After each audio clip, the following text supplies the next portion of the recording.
नमस्कार श्रोता बंधु निजक जानिबा कार्यक्रम आसंतु आज जानिबा पूर्ण शांति किपरि भाव प्राप्ति होई परिबो। शांति रे आमे केउठारे निवास करि परिबा।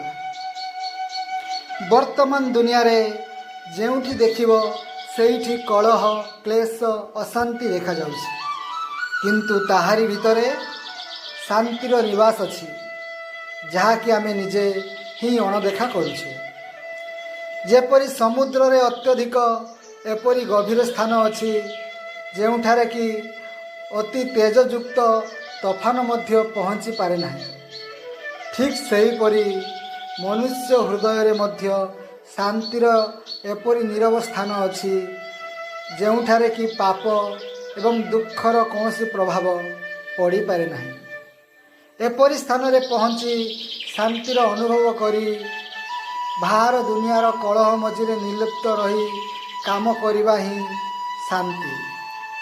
दुनियार बाहर कार्य रे कलह क्लेश तो अछि, किंतु एही दुनिया रे एपरी एक एकांत स्थान अछि जेउठारे कि पूरा शांतिर निवास रहिछि।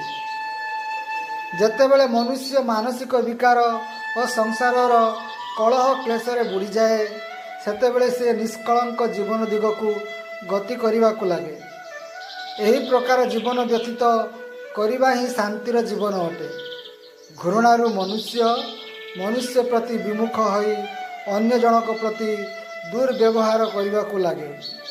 घृणारु ही दुई जाति मध्य किंबा दुई राष्ट्र मध्य क्रूर युद्ध होगाकू लगे।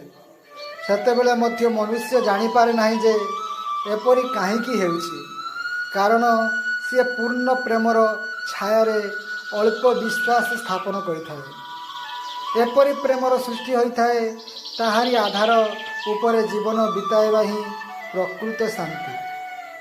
हृदयर शांति एवं हृदयर प्रेम ही स्वर्ग राज्य, किंतु लोकंकु यह कठिन अनुभव हुए, कारण मनुष्य निजर स्वार्थ को न छाड़िबा निमंते प्रस्तुत थाए। आ मध्य छोट पिलांक सदृश अन्य को भल पाई पारे नहीं।